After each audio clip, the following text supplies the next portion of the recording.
afternoon, everybody. This is Michelle Horn from Technology Advisors, and welcome to our Sugar webinar series. Today we're going to do our part 2 SugarCRM secret weapon, which is marketing campaigns. So we are going to give everybody 1 more minute to join, and then we will get rocking.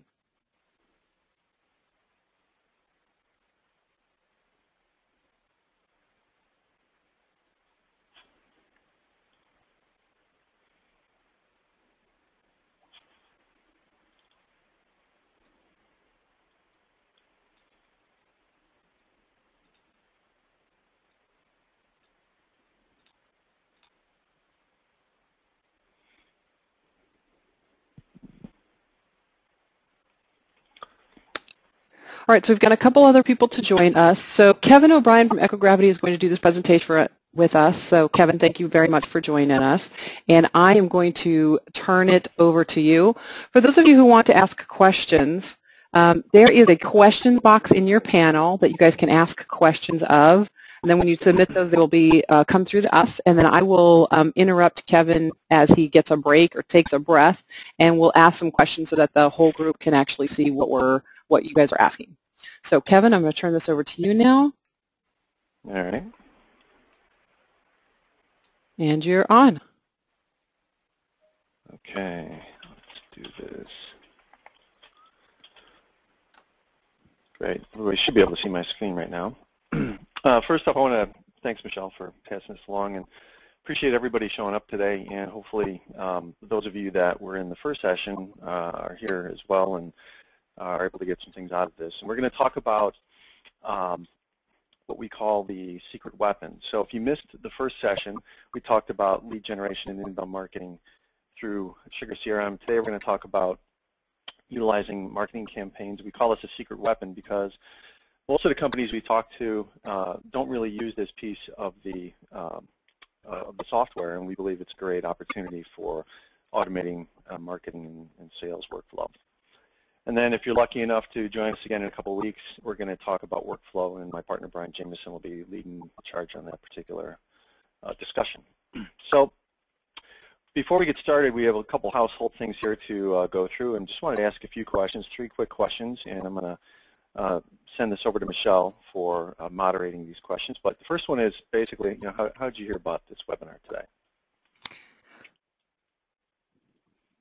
So if you guys could please vote for us and just let us know so that Kevin can make sure, and we'll get some answers about this, and then Kevin's going to make sure that we hit topics in the next couple polls that we do.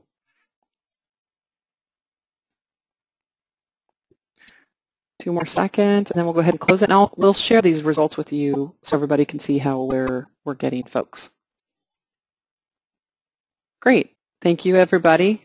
So here were the results. So a few through LinkedIn, a lot through the Sugar webcast, some through our email, and some through mysterious messages, through mysterious means.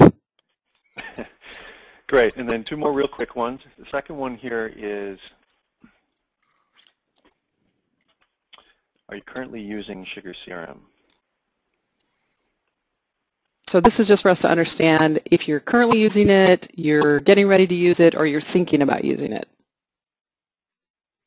This is an easy question.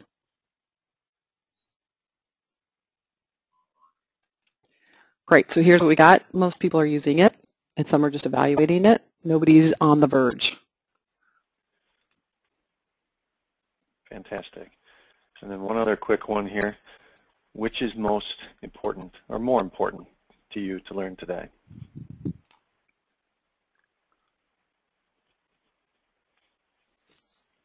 So is it for email campaigns, web to lead, or again, just evaluating Sugar as an inbound marketing product? People are changing answers. That's good. People are paying attention. We like it. We had a whole bunch of alls, and then it ended up changing. So here's what we've got now is most people are looking for email campaigns, a few web to lead, and just evaluations. So great. So Kevin, let me get this back to you. Great. So a little bit about me just to get started. For those of you who attended the one last week, you'll already know this. But basically, I'm the CEO and co-founder of Ecogravity, and we are an inbound marketing and PR firm. Our clients are scattered throughout the United States and Canada, and primarily in the SMB B2B space. And we use Sugar for nearly all of our clients, and we find it to be a great tool. So hopefully we can share some of that love here today.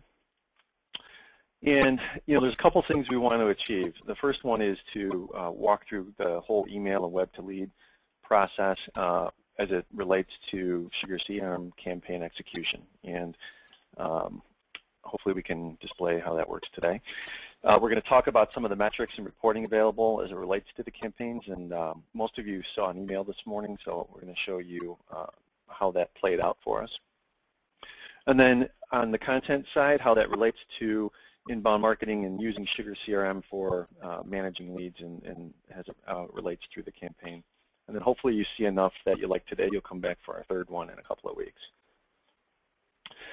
Last time I spoke very briefly about the different modules within Sugar, and the majority of our clients and companies we talk to really take advantage of the accounts, contacts, and opportunities pieces, but they really shy away from the whole leads and the campaigns modules. And we talked a little bit last time about the lead side of things, but this time we're going to really dig into the campaign module. And all of these particular modules really play a factor in the campaigns and how they're set up and used from a data perspective as well.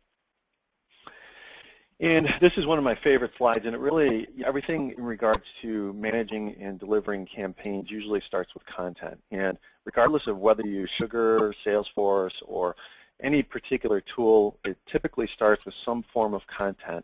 And for the sake of this particular webinar, we're going to touch on a specific piece of content, which is the PowerPoint download from the first session. And we're going to talk about how that can be parlayed into email marketing and through a website landing page. So what I'm going to do is I'm going to switch over here into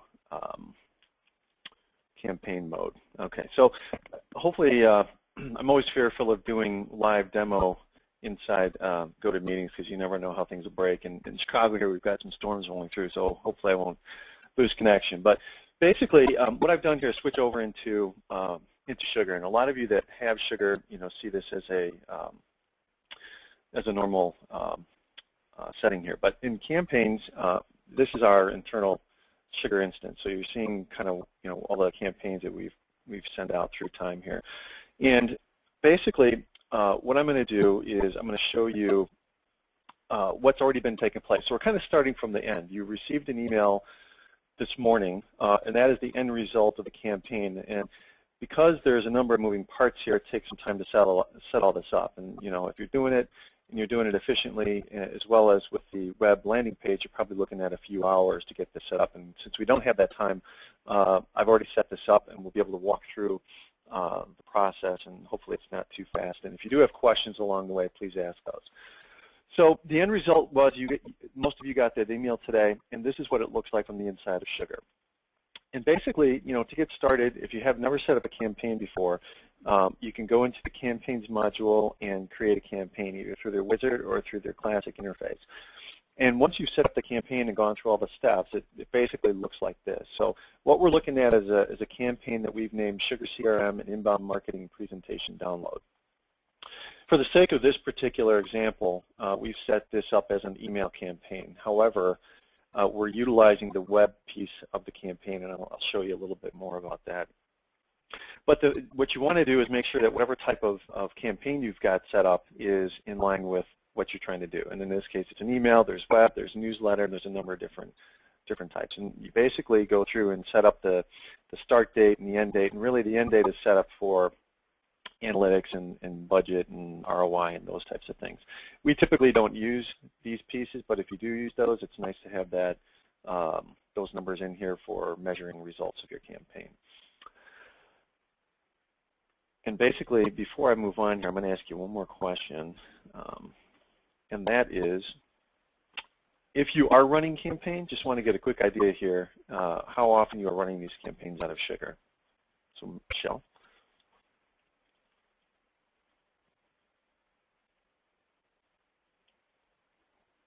I apologize. It looks like you can select multiples. If you guys would just select one, I apologize. It's my fault. So you're running it once a month, once a quarter, infrequently, or haven't done it before. All right. And I'm going to close it and share it with everybody. So I think everybody. Mostly people haven't done this before. So Kevin, let me give it back to you. Excellent. Good. That helps. Okay. So basically, there's really 4 parts of this in terms of setting up a campaign, at least inside of Sugar. The first piece is just naming and getting the overview piece of the campaign in place. In terms of who it's assigned to and teams and all that, if you're familiar with Sugar, a lot of that is security related and kind of who owns it and modifies it and that type of thing. The other 3 pieces that are somewhat critical to the campaign, and really you can't run it unless you've got these in place, and I'm going to cover these one at a time.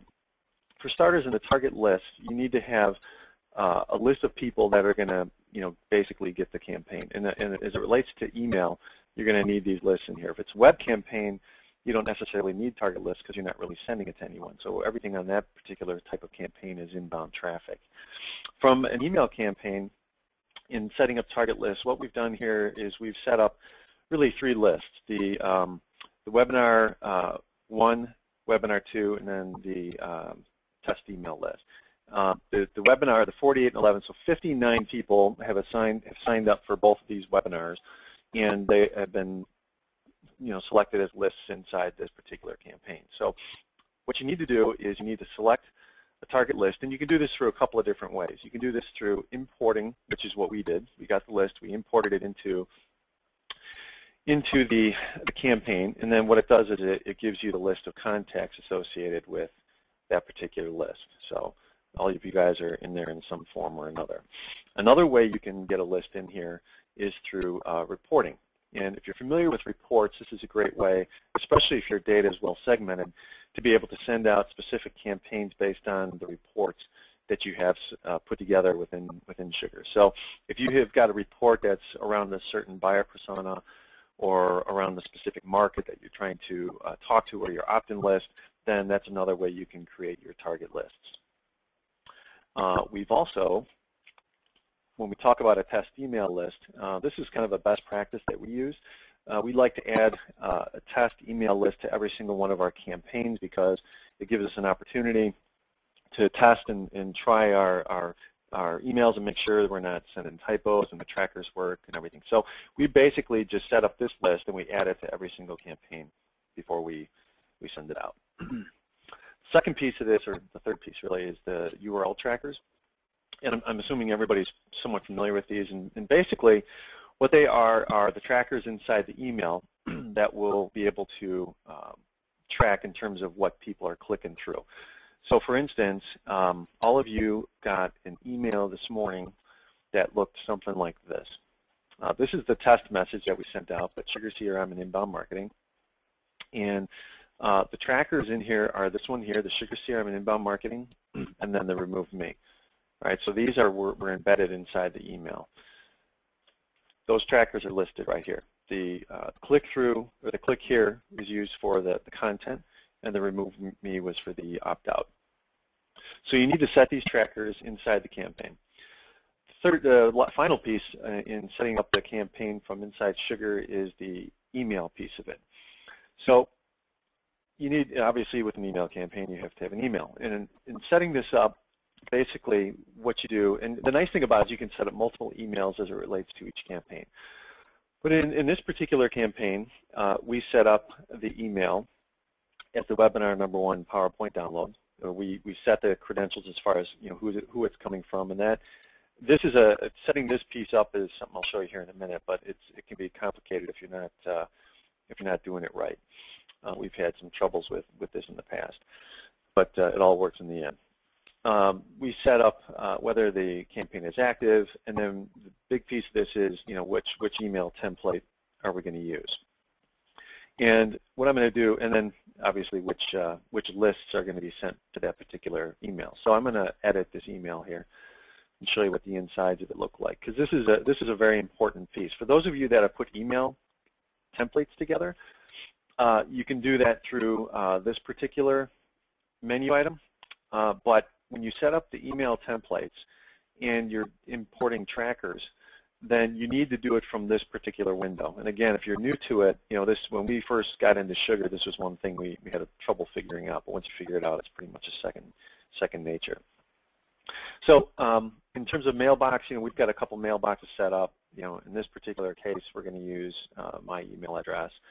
We're going to select all of the lists, the campaigns active, and then we're going to use, we've got a whole bunch of templates here that we've set up. And if you want to import the trackers, this is where you would do that particular activity. And that's done through inserting tracker URL, and these two trackers were the ones that were set up in the campaign. And then when you import those trackers, you put them in the particular spot. You can change the language of the link, and then once you've put it all together, then you've basically got an email that you can send out via the campaign. Now another thing here that is a nice little added touch is you can personalize it, and that's used through inserting the variables. We'd like to do hi first name. Some people like first name last name. Some people like a number of different types of ways to introduce themselves to the people. But then there's also, you can add a company name or account name. You can say, hi, Kevin O'Brien. It's possible that your company XYZ, so there's a number of things you can do with this template. It's pretty powerful. So after all this has been set up, so I'm going to go back to the campaign so I don't ruin anything here. The next thing you really need to do is, we've got the target lists, we've got the trackers embedded, we've created an email. And then there's the send email process, which I'm not going to do because you guys have already seen this, but you click this send emails. Now, Sugar's got embedded within it a process that helps you fix your mistakes. Okay, so when you send the emails, what happens is, I'm going to go over to the admin panel here. If you're not an admin, you won't be able to get to this. So this might kind of be Greek to you because you don't have this little admin piece up here. But basically, once you hit send and you go to your email section of the admin panel, there's an email queue. What the email queue does is it gives you an opportunity to either schedule when those emails will be sent out, or it'll give you an opportunity to stop the send and fix what you maybe screwed up along the way and then resend it. But basically, when all these emails are queued up for sending, you hit the send queue to email campaign emails, and then off it goes. So this is a nice little feature. And again, the scheduler, if you're not familiar with it, this little scheduler here will help you schedule outbound emails. So that's really, in a nutshell, I've kind of showed you how to set it up, and then the send. And then that process of emptying the queue got you to a point where all of you received this email. Hey, Kevin, this now, is Michelle. What I'm going to do is open up a, sure. I just want to, before you keep moving on, somebody had a question. Is there an email host or server that you can recommend that can handle thousands of emails? This is the first question. We've got a real good provider, so we use our own provider, and it's I don't even remember the name of them, but I have to talk to my partner. He manages all of our customer campaigns, and he may have some specific providers that we could use, but I'll have to get back to you on that one. Okay, and then the second question was, and I think this is we'll do this at the end, which is, do you recommend using Sugar to view all inbound emails? I'll get a little more clarification on that from him, but I think he's talking about like inbound emails just on a regular daily basis. So let me do that. Okay. All right. Yeah, well, I can answer that one real quickly. Okay. It depends on, I think it depends on the work process of your people. So if you've got like inside sales reps, or you've got people that are living inside Sugar, and that all of their inbound and outbound email traffic are based off of activity with prospects, leads, and clients, I think it's a nice feature, and you could set that up through this email menu item. And everything's integrated really, really nice and tightly.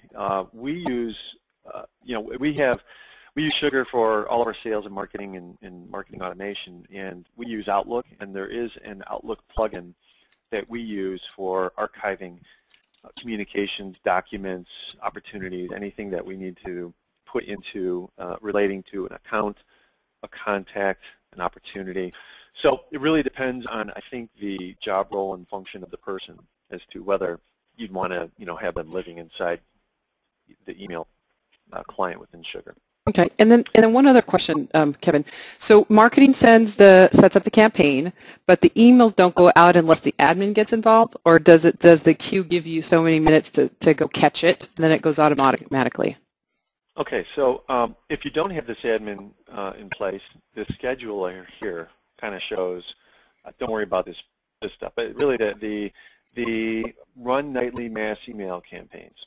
Okay, this is you set up the intervals and the range and that type of thing. For us, we just set up as every 10 minutes. We don't, when we send an email, we send it. Some people want to send it between the hours of 2 and 6 p.m. So what the scheduler does is it dumps your emails based on what you set it up as within this particular, within the scheduling list. Great. So the assumption is once that I put in to send it now, let's say the scheduler is going to run in an hour. In an hour, it's going to go without the admin doing anything. Right. Okay. Great. Yeah. Like for instance, when I set up this particular email this morning, since our campaigns run, our scheduler dumps the batch every 10 minutes, then it just went out right away. Okay. Great. Good. Okay. So let's go back to. Actually, what I'm going to do is I'm going to show you the web portion of this. And really what it is, it's kind of a backdoor into the campaign. And I'm going to, let's see here, which page? Okay, so this is a landing page that we've set up for downloading content. And this form here, if you saw the session last time, we talked a little bit about this, and I'll show you the guts of what this looks like. But this particular form backdoors into this campaign. So there's a campaign ID. Let me see if I have it right here. Okay. So we use WordPress, and some of you may use WordPress as well, or Joomla, or even if you have a custom website. But all this gobbledygook of code here passes all this information through this form over to Sugar. And the key piece of this is this campaign ID number right here, this value of all these numbers here. This particular campaign ID ties directly to this campaign. Okay, and I got that through the web to lead form here, this create lead form, and it gives me that information. So, and again, I'm flying by this, so if I'm going too fast on this, I'll give you my information afterwards. We can talk about it. So anyway, there's a lot of other characters, or not characters, a lot of other parameters that are being passed through. For instance, the team, the last name of the person, the website as far as the lead source goes. So there's a number of stuff in here that passes the information from this form into Sugar. So this landing page, actually I want to ask another question. So I'm going to go back to, and I'm going to finish this in a minute here. Oops, wrong one. There you go. So I'm going to ask another question, and the question is, if you are using Sugar, do you also use the web to lead capture piece of the campaign module? So we know a lot of you aren't using Sugar, which is fine, but for those of you who are, have you actually started using the web to lead piece?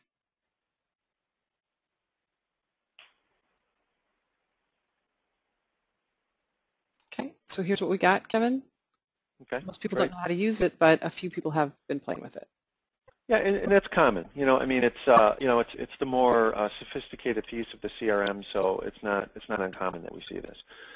So I've just given you the kind of the flyby of what it takes to import this code. And basically what we've done is we've captured the landing page that if someone has hit download, they get to this page. And when they get to this page, they're able to get the Inbound Marketing with SugarCRM webinar slide deck. And when they click on that, then they get to this. So so to recognize the difference here, on the web form, what we've done is the process is to fill out the form to get the content.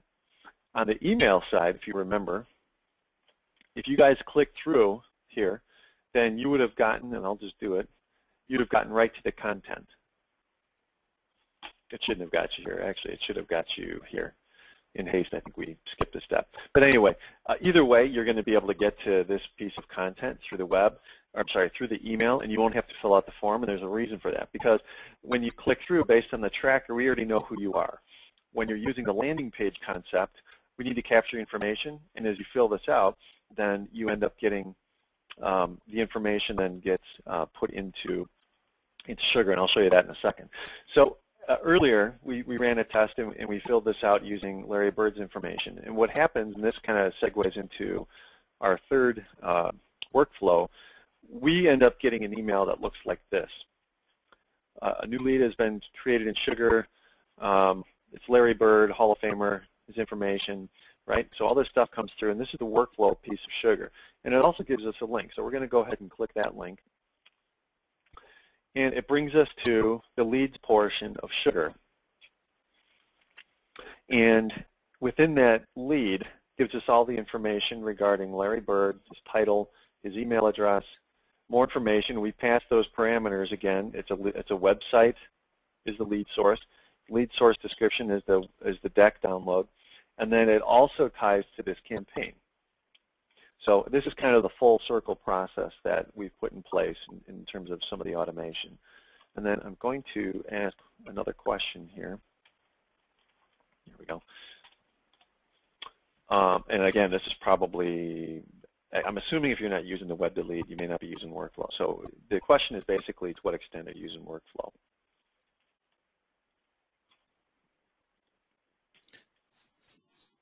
So the workflow is, one thing happens, the next thing happens, pretty straightforward.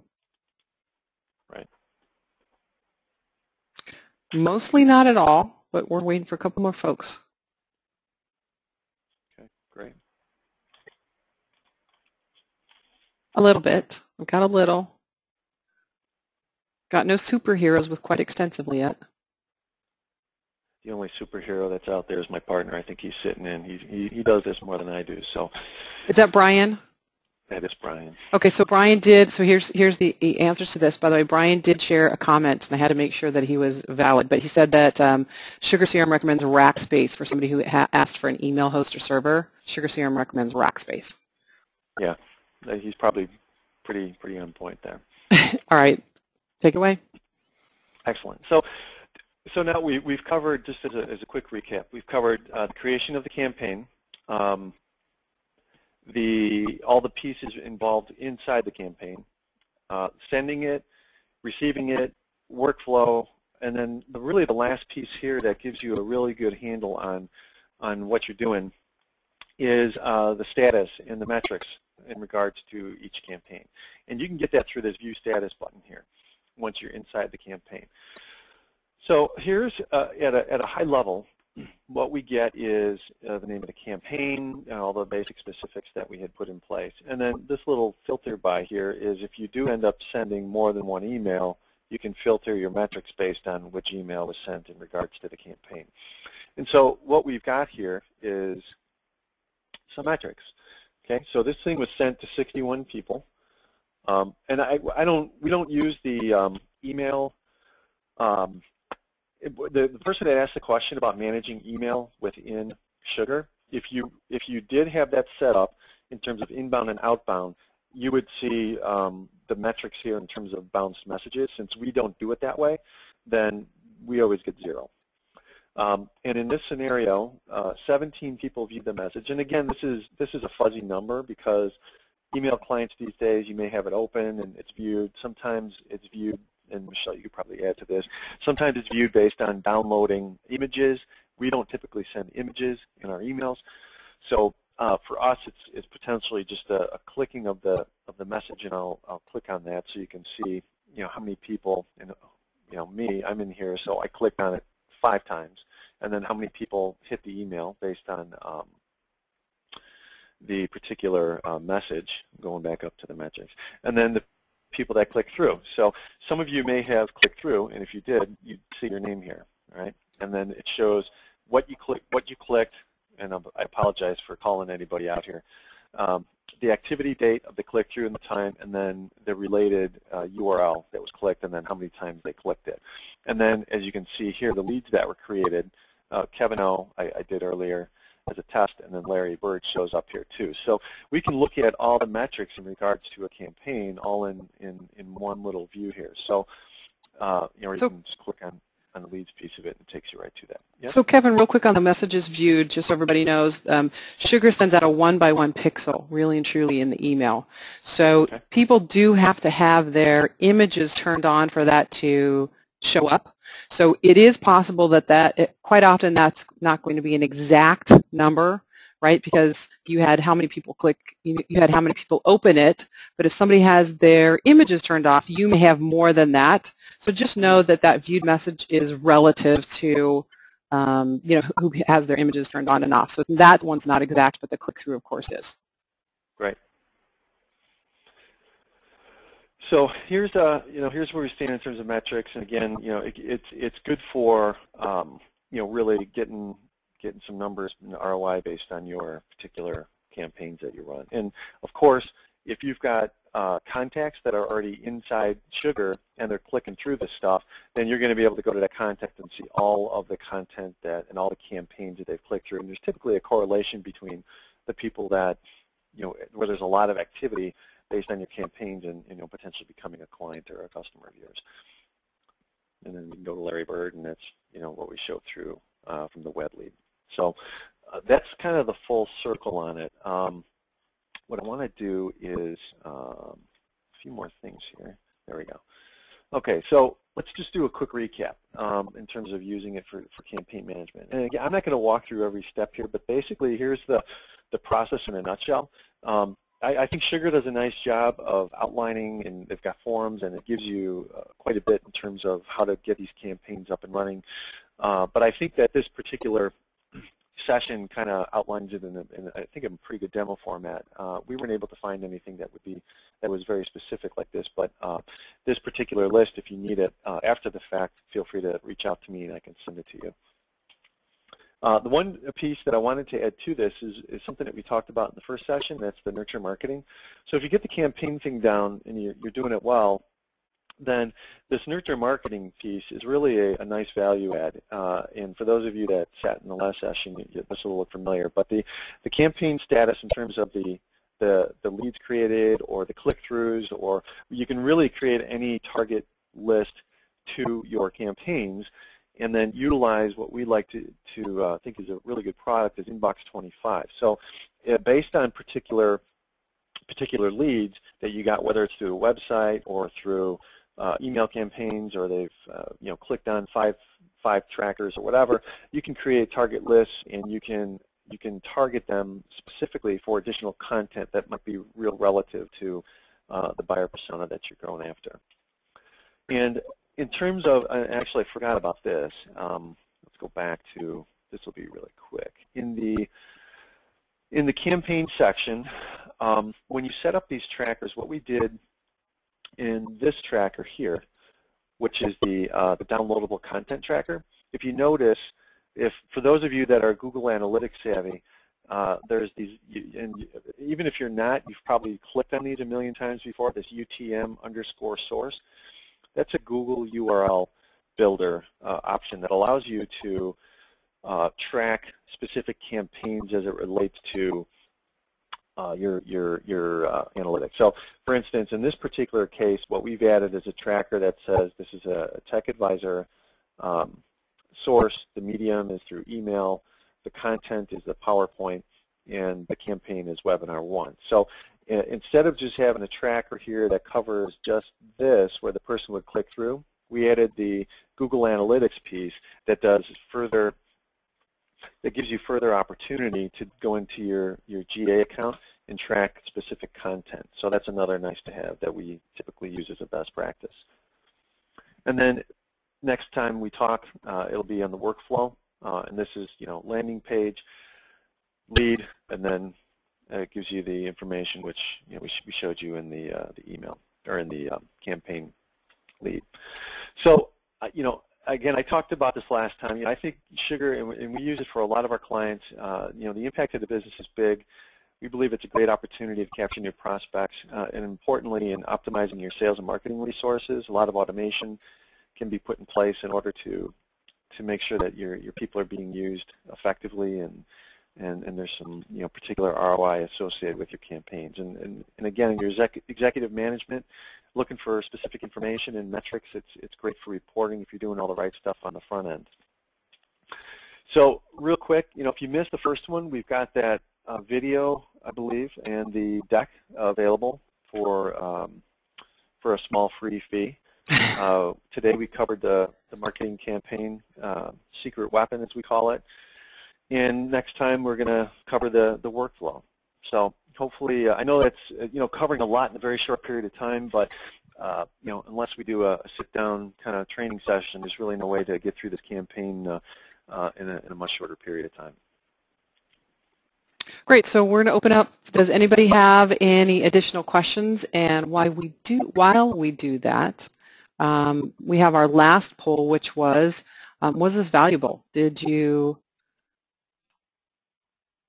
get anything out of this? Was it worth your time?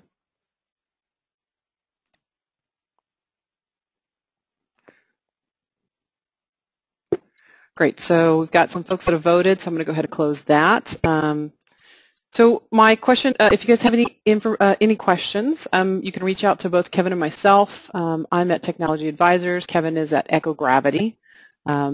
So looking forward, of course, Kevin mentioned our upcoming webinar, which will be, the last one will be on May 17th, which is a Part 3 Sales and Marketing Workflow for a Lead. And we appreciate everybody joining us. We've got a couple of questions here while we've been chatting, so let me do a couple of those. By the way, aren't the campaign emails going out through Sugar? ? So why are the bounces not coming into email? So what did you say about that, Kevin? That's because we're not using, and I'm 99.9% sure of this answer.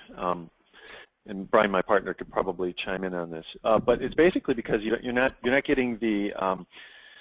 So like we use our EcoGravity domain, and we don't use the inbound email. So we don't set up SMTP through Sugar. So those bounces don't come back through Sugar. They come into our direct email client. So Sugar can't track those because it's not going back to Sugar.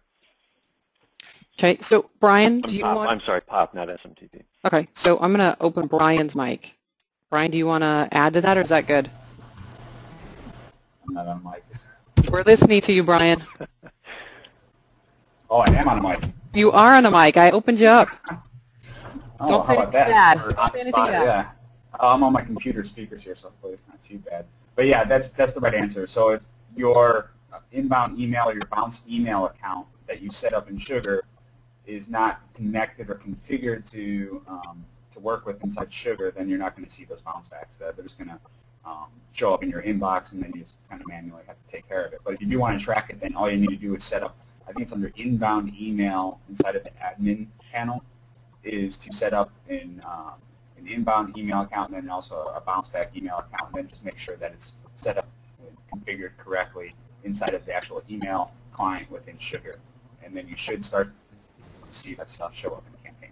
And Brian, just to add to that, so they could be doing all of their normal emailing through Outlook and still have that set up through Sugar without any complications, correct? So that they could track bounces. Yes, that's correct. And you can set up multiple, you can do POP email, you can do IMAP, even if you host it on Gmail, say. We've got clients that kind of do it every which way, Microsoft Exchange. So it is possible. You might want to get with your IT person just to make sure that what you're doing email-wise inside of Sugar, matches up with the settings that you've got on your regular email server and your email accounts. But as long as you set it up correctly, then you can have stuff in Outlook or even using Apple Mail, and then also have it doing the same thing inside of Sugar. So all that record and history for each of those emails is showing up inside of those contact and account history. Great. Thanks, Brian. All right, so I'm taking you off now so you don't have to worry about it. Okay. Okay. Thanks. Bye. So, Kevin, the other question was, do you still need an automation system if you use this for inbound? Do you need an automation system? I see the question there, and I'm not quite sure what that means. So, Phyllis, if you're there, if you're willing to, I'll take you off mute and let you actually ask a real question, a human question. You ready? Don't say anything bad. Here comes Phyllis. So Phyllis, are you there? No, maybe not. Phil. Do we have a Phyllis? Yeah, I'm here. Hi, Phyllis. Can you be a little more specific about that question? Yeah, I'm wondering if there is a, and so my dog apparently knows that we're online. Of course. Would you still need a marketing automation system like a Marketo or a HubSpot or one of those tools that does all of these things separately if you're using this as a solution? Well, it's interesting because we are a HubSpot partner, and one of the there's no question that a marketing automation system will give you far more functionality than Sugar. But the thing, the one thing that pops out to me in terms of functionality is the lead scoring feature. And would you still need an automated? We don't use any automated system for inbound because we believe that if you're using all the things within Sugar that it needs to provide, it gives you a lot of opportunity to not have to have an automated system on top of it. However, I think it depends on the type of business that you're in as well. So from a B2B standpoint, you may not need it. If you're B2C, when you've got a much higher volume and you're doing, running campaigns on a regular basis and thousands of emails and you've got a pretty sophisticated marketing engine, then I would suggest that you probably, pick up a Marketo or a HubSpot or some other system that will give you that, those features that you can't quite get out of Sugar. But the big piece of that you're going to pay for too. So you're looking at a much higher price tag than $30 a month. So, am I still on? Can you still hear me? So, how did you create your landing page then? Do you need to have an HTML program coder in order to do that? Well, no, we use, well, it depends. What are you using for your website? We have Dreamweaver. We don't. I mean, we have those resources, but for the sake of creating landing pages, you need someone who's kind of web savvy, but they don't necessarily need to be a developer. Okay. I mean, most of this code is cut and paste, and then it's stripping out a little couple things here and there. I mean, you gotta kind of know what you're doing. Call yourself a power user, but it's yeah. It's not WYSIWYG. It's not that easy to create a landing page if you don't know HTML. You probably need to know a little HTML. So if you cut and paste the inside of the web to lead for Dreamweaver, you could put it in a section in Dreamweaver, possibly without kind of blowing your page up. Does that make sense? Without discombobulating it. But if you put a little table in your Dreamweaver, a little table where you're going to put this form, and then copy all of the source in there, you would probably fine. Okay, great. Thank you. All right, Phyllis, I'm taking you off, and I've got a couple more questions. They're free landing page. So I had somebody say that there are free landing pages on the web. So I don't. I'm assuming he was answering the question, I believe. I think so. Great. So do we have any other questions? Again, if you do, let me come back here for a second. You can reach out to both Kevin and myself. And then we look forward to seeing you guys all on the part 3 in 2 weeks. And have a fabulous week. Kevin, thank you so much for doing this for us. Sure. Everybody, thanks for joining. I hope you got something out of it. Great. Bye.